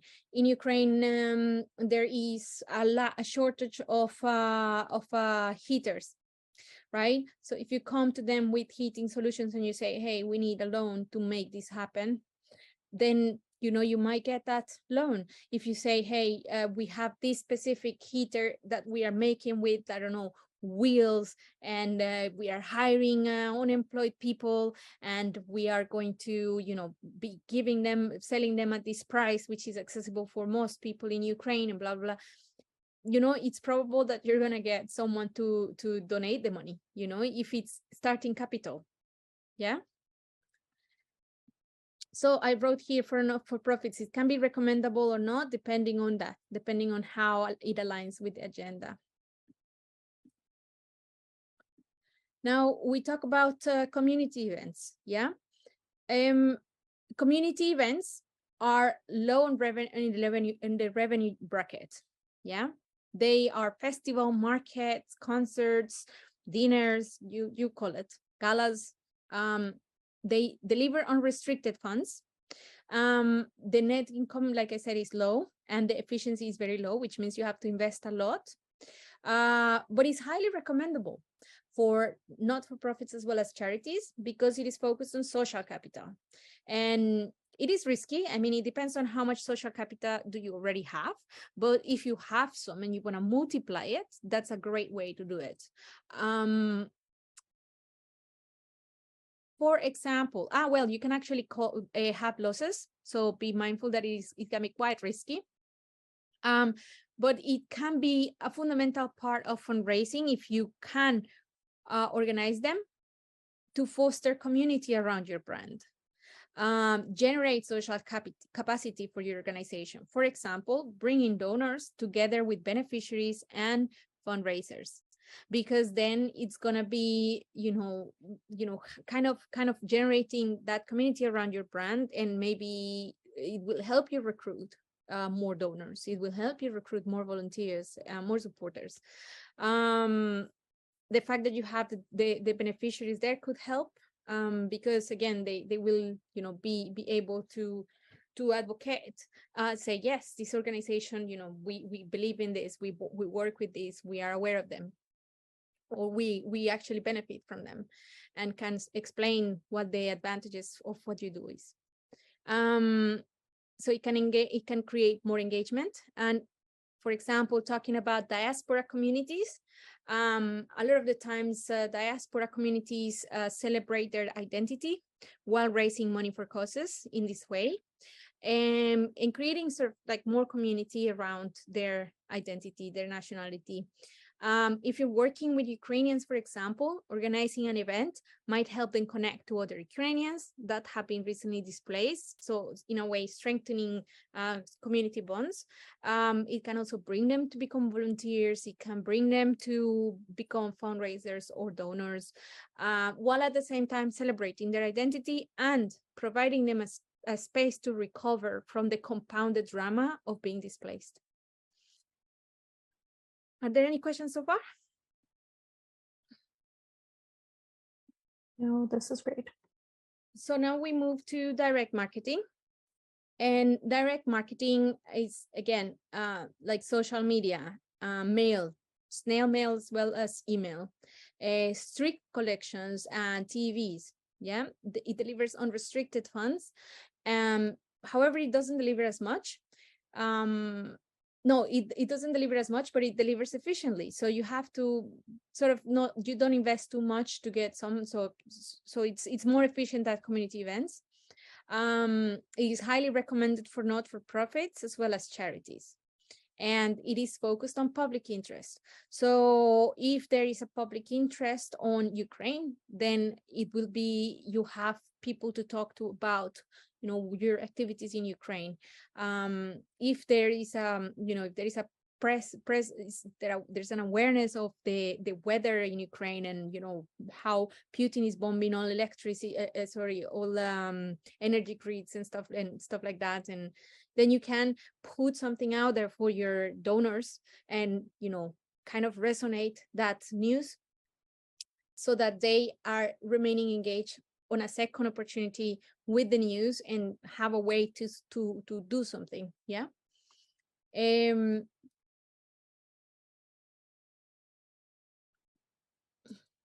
If you manage to engage your donors with this direct marketing well enough, like we saw in the previous workshop, they might end up, this might become a seamless source of revenue, where your donors remain engaged, donating, and become advocates, fundraising for you. Yeah, so this is quite an effective way to get to that people that will recurrently donate. And then we're going to talk about legacies. So legacies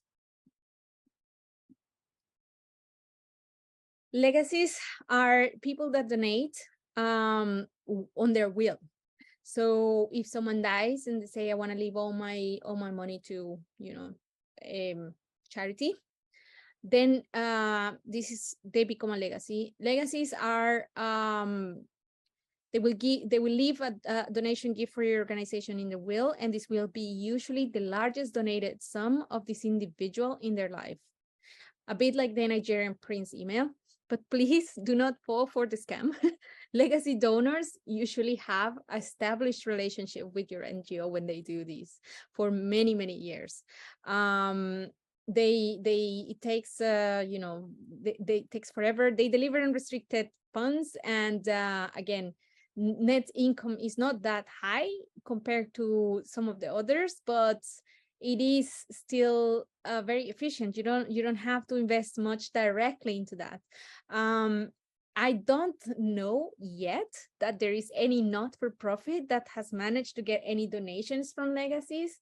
I know charities rely on them, but usually it's a charity related to health issues or things that old people care about. So I don't know that is the case. I don't know that we could aim for the legacies now. I think it will depend on each one of our individual situations. If you have a lot of friends in your elder home nearby, maybe you can go and start a campaign and say, okay, look, this is what we do, and would you like to add us to your will, and we will create a school in Ukraine on your name or whatever. You can do that if you wanted to. It's a little bit weird. I think it has to come from a place where you are already doing something like this, already cultivating these donors from before. But if you want to try, I don't know. I mean, it depends on what level of risk you're willing to run. Are there any questions so far?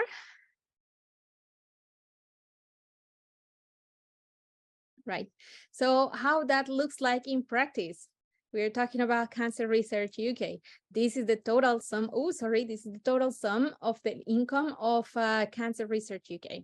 And as we can see here, they make a revenue of 634 million, of which donations like collected, you know, in the street, on direct payments, through letters and social media and etc. are 192 millions. So likely that's where maybe that's where the you know, CEO's money come from. Then there's the legacies, which make a big chunk because this is an end of life kind of matter. So people that are dying from cancer will usually say, okay, you know, this illness is terrible. I want to prevent this for others, or you know, I want them to find a cure because it killed me. So it cannot kill anybody. Very emotional, very personal. So legacies are a big chunk of their work. But we also see here that they make a lot of money from trading. So they do sell, they have merchandise, they have Christmas cards and stuff like that. And you can see as well that they do a lot of royalty and grant income. So the royalty here in the UK also supports, and they do a lot of lobbying, galas and stuff like that, in order to get these, you know, major donors engaged. And then there is events they organize, and then other, I don't know what would fall in other, but I'd reckon would be, for example, you know, community. I know community events comes from events. I don't know what would be others. But if you feel like checking how they do that, you can check cancerresearchuk.org. The link is in the PowerPoint. Are there any questions so far?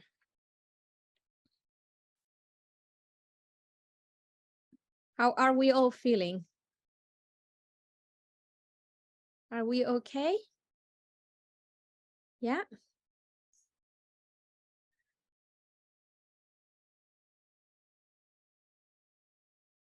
Nice. So if you guys want, we can continue. I don't know how you're feeling. I'm personally okay. Yeah. Good. So let us do that. Right. So now we will talk about return on investment and versus time. So this is because not all the strategies have the same time of implementation and success, right? So some strategies will be short time scale and some strategies will be long-term scale. For example, legacies you cultivate your whole life. There is committed giving, which again, it's like a, you know, direct donation, and people actually donating like 30% of their salary to you every year and whatnot. There's street donations are door to door. Usually you have to build your brand before that. And yeah, you can see the slide yourselves. So this is the time of incubation compared to how efficient they are. So the number is the return on investment. How many times do you get back out of what you invested? Yeah. So you get, for example, from digital and online, 3 times what you invested. And in galas, you get 2 times what you invested, community as well. And then you have statutory, you know, 28 times what you invested, because it's simple, right? You have to write a grant proposal. You have to research the fund, research the grants, apply for it, and then you get this big chunk of money. Same with trusts and foundations. Usually it takes as well just you know, good research, and it's a very wise investment. You write the grant and then suddenly you have bam, like 10 times what you invested. This should be reassuring, by the way, for the not-for-profits, because statutory trusts and foundations and major donors are three of the main sources of potential donations and potential grants and loans for not-for-profits, right? So this is actually promising. It just means you need to just simply sit down and write and think about what you want to offer and what what the kind of projects that you want to do. You can go and look for the grant and come back and think about what proposal you can present to them, or you can do it the other way around. Have a proposal and go see which grant are available to fund this. There is also a level of risk involved in each of these on each of these activities. You can have low risk, like for example getting donations in cash or organizing stuff with the community and digital. There are more risky ones, which are, for example, statutory. You can get rejected for a grant. Street or door-to-door, it might be that nobody knows your brand, and so nobody knows what you do and nobody can donate. With events, it might mean that you organize a whole thing and then suddenly only 5 people show up. And it's the same with major donors. I think it's about maybe you showed you showed them around, you took them to the meetings and all that, and eventually maybe something happened and the trust wasn't there, or maybe you asked too soon, maybe they maybe they didn't have enough funding to have that impact that they wanted to have. Yeah, are there any questions so far?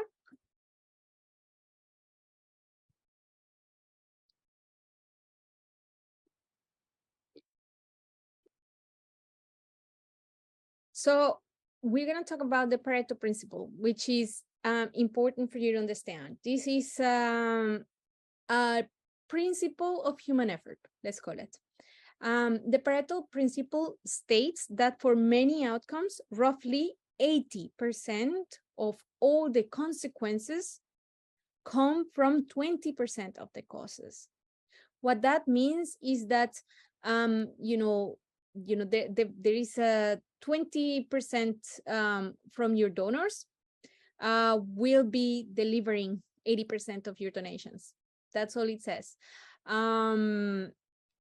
It's also called the rule of the vital few, the 80-20 rule, or the principle of factor of sparsity. We are talking about this because it is important that you realize that your scarcest resource is time. And so it's important that you become selective on which kind of strategies you pursue in order to have the impact that you want. So where is that 20% of your donors that will, fund 80% of your activities? Usually you can do these, try and focus on the activities that generate more return, look back at what worked for you and try to see how you can keep that or change it to make it better, give it a twist. Maybe you can do something really quirky, maybe innovate a little. You can also find ways to utilize tech and, just try and use, for example, Facebook marketing tools to help you sort out, who are your most likely donors. If you have already created like a button, donate me button, or, if you have a thing like that and you put it out there and you see people clicking on it, you go and check the stats. The stats will tell you who are the people that are most engaging with you. Same on your post on pages. You can see literally what are the kind of people that are engaging with your post, who are the most likes, what are they reacting the most to, what's their ages, gender, and then you can start to focus your marketing on them. Yeah, you can start to generate more content for them. In marketing, I don't know how it is in fundraising, to be honest, but I know that in marketing for businesses, there is such a thing as a law that says that someone will buy your product after they have interacted something like 12 times with it or 7 times with it, something like that. So basically, They saw your post, that's an interaction. They clicked, that's another interaction. They enter your page and they scroll your page, that's another interaction. Then they received an email, that's another interaction. And like that, sort of like at the seventh time, they are like 90% sure to buy your product. Now, I don't know how it is in charities, but I know for a fact that it should be, the more you acclimatize them to your brand, the more they see you, the more they engage with you, the more likely they are to donate. Are there any questions?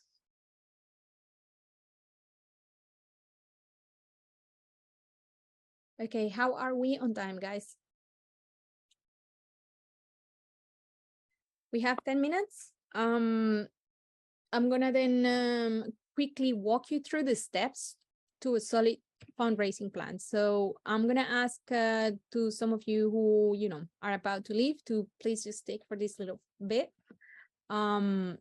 So the steps to a solid fundraising plan, I know it all sounds kind of overwhelming. It's exciting, I think. I think it's very interesting, like to be creative around fundraising. But we want to make sure that it works, that it's put towards an action, right? So there are several steps that we can follow to do that. The first step is we do an audit. Alrighty. Right. So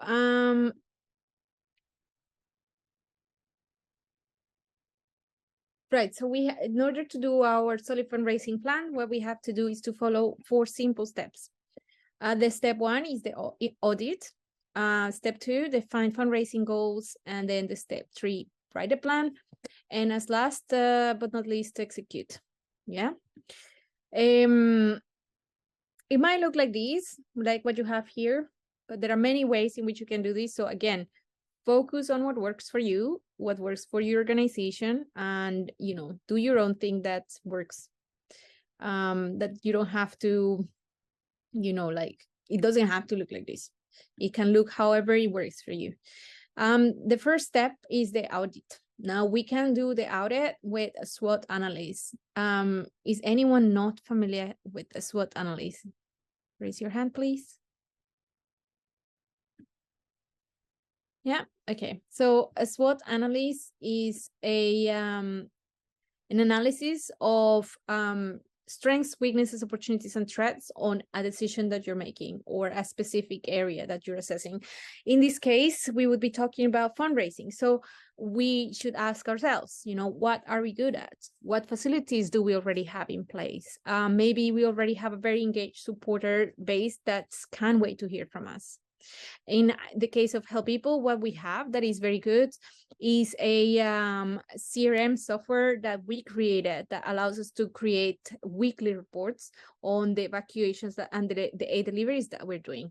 So because we already have this, for us, it's going to be very easy to gear this towards fundraising. So how are we going to do that? Then we think about the weaknesses. What are we not good at? Do you secretly know what your supported data is full of holes and that hasn't been kept up to date, like databases of donors? Maybe you haven't asked for feedback. Maybe you don't know who your donors are that are interacting with your Facebook, although the information is there for you to reach. Is this something you need to learn a little bit about? Is it something you have to ask your nephew about to help you learn how to find out who your followers are on Facebook? What opportunities are there? What is coming up on the horizon that could put you in a good position? Maybe you have some real great success stories to place at the heart of your fundraising appeals. So for us, we have this hub coming in January, and we would be, doing a great work with fundraising through this and saying, hey guys, look, we are creating a humanitarian hub for volunteers, and here's how you can help us make this a reality, etc., etc. But it could also be news. It could also be the situation, like snow is coming. Lots of people are gonna die from the cold. We want to fundraise for heating, for generators, winterization. So it's about grasping that opportunity. Then the threats, is your board willing to make the required investment on, for example, Facebook marketing budget, which I would say you should do. because it's very low and it helps you reach thousands. No worries. Thank you for joining us. Perhaps you can change the political, maybe a change in the political environment happens and it's creating disruption that is difficult to manage. For those that are leaving, by the way, they already left, but we shared the PowerPoint and we will share the recording as well. So if you want to catch up. Then we can talk about the external audit, which can be done with what people call STIPL or PESTLE or PESTLE. And it's, understanding the context in which we are doing this, in which we are fundraising, like the political, the economical, the social, like I was saying, political, for example, is Ukraine still supported by the American government? Environmental, if we are using generators to fundraise, then what is the impact of this? Social and economic, is there enough petrol in Ukraine? Technological, would we be safer, investing in new renewable energies, or what are the costs of this? You could see on Google a lot of external audits people for charities. There's enough information about it if you have any questions. Sorry, I haven't opened the chat. Are there any questions so far? Right, the step 2 would be to create SMART goals. And your SMART goals are goals that you will move towards in your fundraiser. And is anyone here not familiar with SMART goals? Would like to hear about it.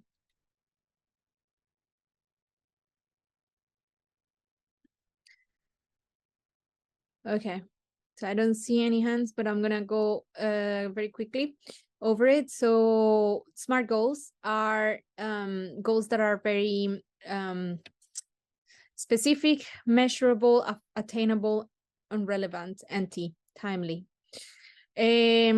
So let's start with the S. So specific. The goal of the fundraising campaign should not be to raise as much money as possible, but it should be numbers, focus on the numbers. The goal of this fundraiser campaign is to raise 20,000 in donation. Bam. When we talk about measurable from the SMART, establish quantifiable goals. So for example, if your goal, whatever your goal is, make sure that it is measurable. Like monetary goals are very easily measurable because again, it's 20,000, right? But you can confirm exactly how much money is. And you can also establish a goal, like if you have another goal, for example, to raise awareness or extend visibility, this is actually a lot harder to measure. So link the impact of something measurable with that, which can be a challenge.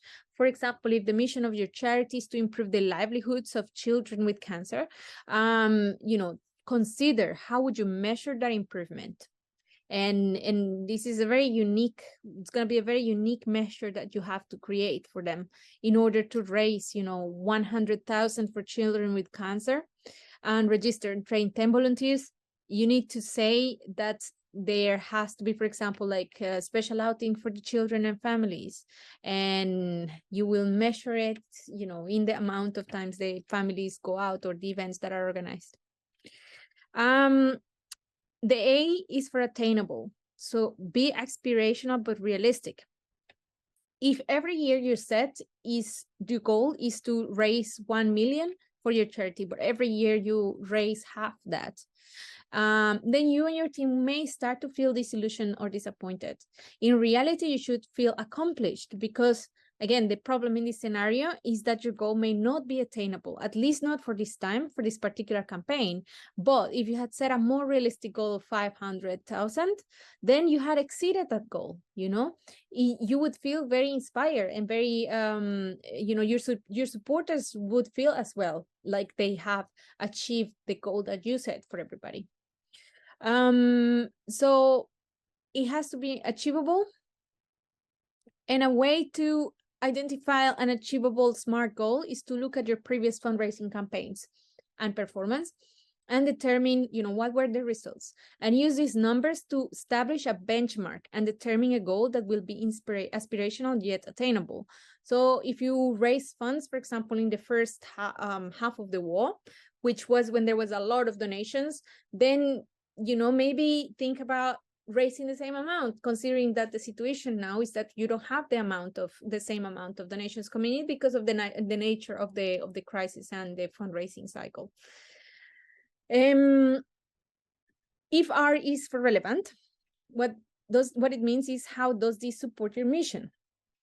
SMART goals should be relevant to the broader objective of your charity. And so this is where we go back to the first session, where we talked about your mission and your vision. So everything that you do has to be identify these objectives, has to be within, what your mission is telling you to do. Then T is for timely. It can be long or short, but you have to make sure that you are sort of like planning it and that you put a deadline to it. Because if you say, in 2020, if I say, my goal is to raise 10 million for children, orphan children's, you don't know if these 10 millions are for my whole lifetime, or if it's for a week, if it's I want to raise this amount before the end of the year or before the end of next year. So it's important that you put yourself a goal, especially if you are doing a fundraising campaign, like, for example, some special day like World Mental Health Day, and you want to raise a certain amount of time of money for that, then you should also be able to plan where you should be on each of the dates in order to have that accomplished. Like if it's 10 October, then you want to be, if you are planning on raising 600 by 10 October, then it should be by the 10 September, you should have 500, and so on, like just make sure you have a proper plan. Are there any questions so far? No? Okay, I'm gonna move on. Then we have prioritization. So we're gonna talk about how to prioritize these SMART goals. So I see in this slide here, which comes from cosbox.com, they have amazing formats there. There are many different, and you can create your own, and I would say just do that, create your own, make sure that it has the information that you want. So for example, instead of this, I would have focus area, obstacles, targets, and I would also have a little column that says risks. And these would be risks about what first activities and then risks. So activities would be like Facebook, sending an email to donors, etc. And then I would have another column saying risks, which are what are the risks of these different activities that we want to do, or what is the risk of focusing on this specific goal. There is also, I would also add a few other columns, for example, for prioritization. So prioritization, basically this is a shortcut for productivity in prioritization. What you're seeing here is called the ICE matrix: impact, confidence, ease. And what you do is you basically create, like, give each of your goals or your activities a score from 1 to 5, 0 to 5, whatever works for you. And you give them a score on how impactful is it, how much confidence do you have to do it, and how easy it is. And so, for example, for me, Instagram posts, maybe the impact is little, but I'm very confident and I have a lot of ease on that. Then Facebook page posts, I would say the impact is little, but I'm kind of confident and I find it very easy to do, and so on. And then you give it you add all of these scores and you divide. And the result that you have is a number of which it should literally read like a list, like a prioritization list. Now I know when I started thinking I have to blog, because blogging is the way forward, is what I heard works for everybody. Email campaigns as well, you know, email marketing is supposedly very good. But what I realize now looking at this is that really my WhatsApp personal videos, Facebook page posts, and Instagram posts is the easy win for me. Yeah. And so I should, in a way, kind of prioritize them. Are there any other questions? Are there any questions about this? Last but not least, you make a strategy plan. And so, sorry, a fundraising plan. And so the fundraising plan would be, for example, this is for a specific event, a specific work, or one specific goal. You write here, you know, the campaign type, and then what you see colored on the right is the weeks in which you do that. You don't have to do everything every week, but then you can focus your efforts on sort of strategically placing your advertisements here and there. So in this case, on the week 1, we do one save the date email. We do one webinar. We write one blog, and then we write one white paper or ebook. On the second week, we only do one blog and we do work on the landing page. Then on the week 3, we do email and newsletter, and you do some sponsored content, and then we write a blog. Yes, basically that's it. And it's the same. So for you know, implementation, if you feel very ambitious, you can make it as simple as you want. You can also make it as specific as you want. And so a more specific example would be this, where it also explains the fundraising activity, the cost of that activity, how many hours of staff is going to cost, the estimated income from it, the estimated cost from it, the net income of it, which is basically the estimated income minus the estimated cost, and then the results from it, and then the goal alignment. So which of your organizational goals does this align with, and then other resources or not that you may need.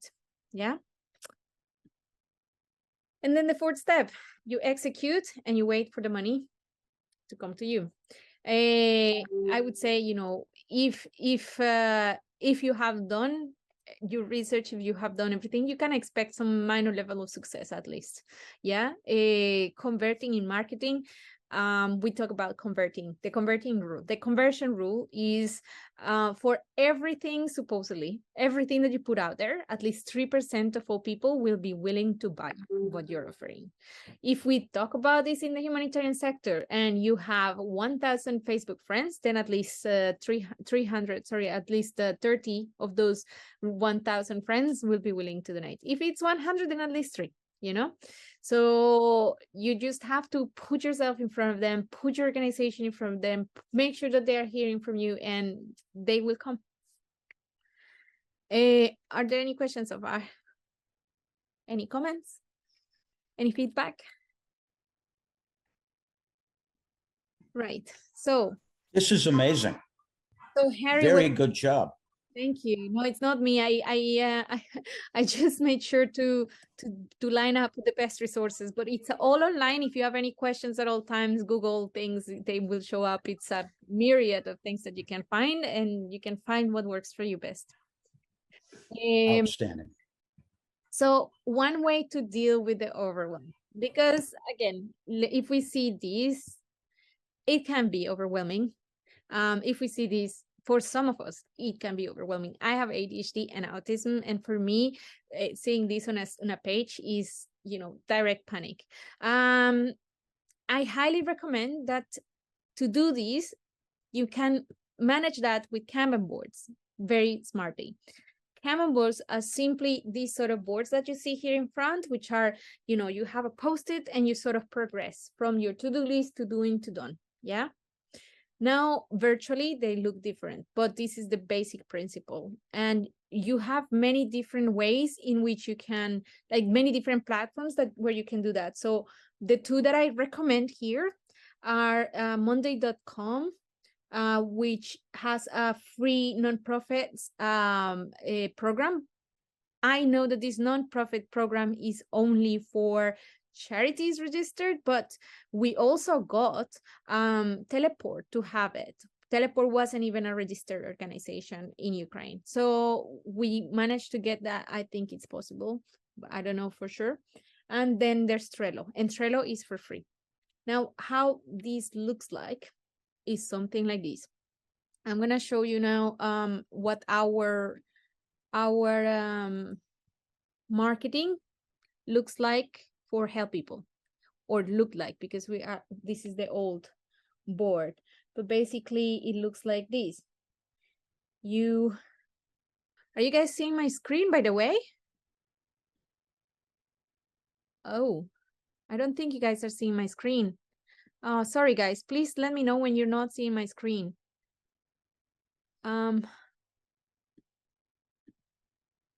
Yeah, so did you guys see all the other stuff that I shared before? No. Oh, shoot. Okay, so this is how SWOT analysis looks like. Sorry guys, I don't know how far away I was. This is the steeple, pestle or pestle. This is how the SMART goals looks like, the thing. So you have a column with focus areas, a column with obstacles, and a column with targets. And then what I said is you should add some other columns that are useful to you.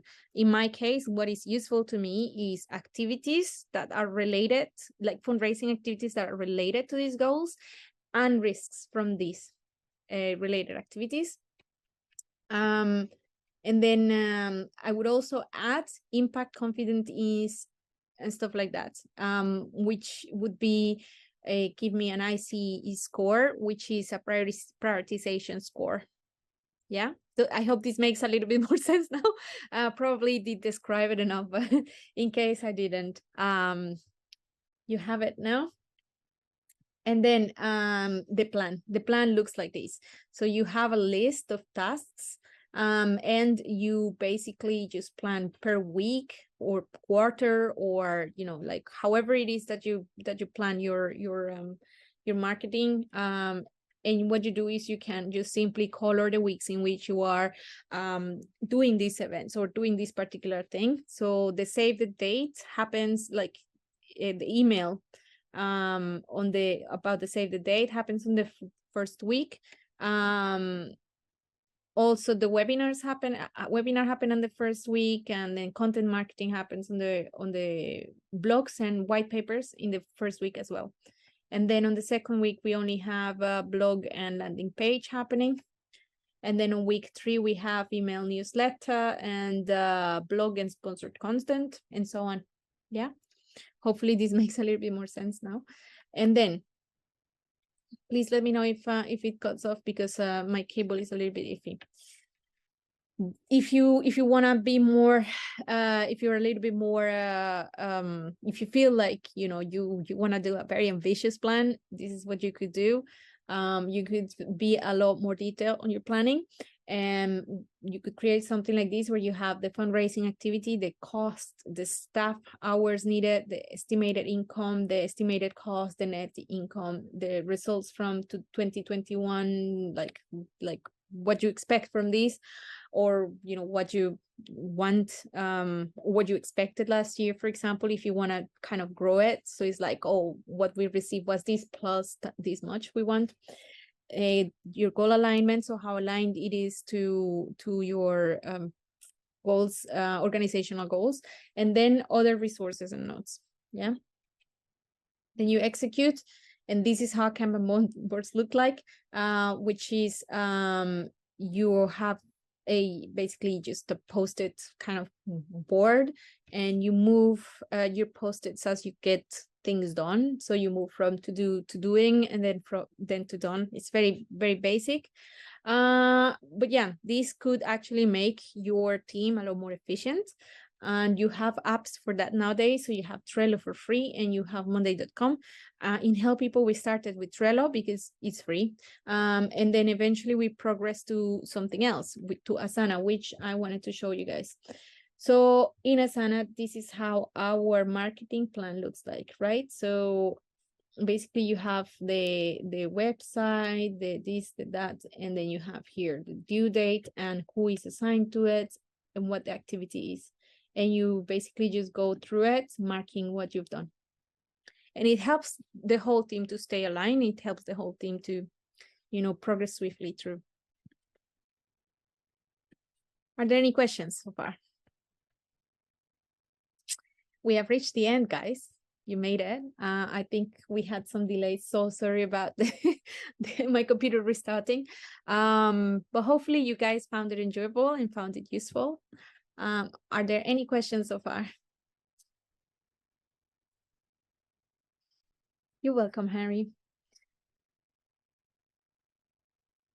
Right, so I want to close my presentation with, hold on. Thank you so much for joining. Thank you so much for being here still. If you take something from today, is please diversify your fundraising strategy, and remain engaged with different sources of fundraising, including grants and including all of them, the other ones.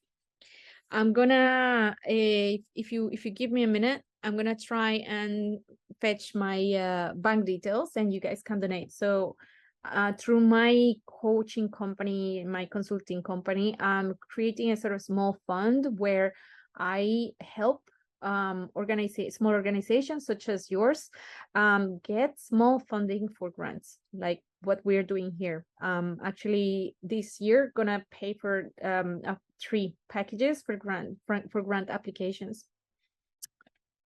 Yes, so I can download the chat. I'm not sure that I will share it though, because again, there's like the whole privacy thing. But what would you like from it, Amy? Is it about my details? Because I can also get in touch directly with you.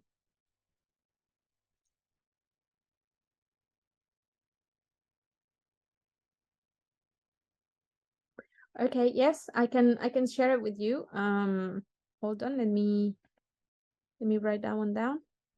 Or why don't you send me a message? So guys, if you wanna send me messages directly, my WhatsApp, I'm gonna stop sharing.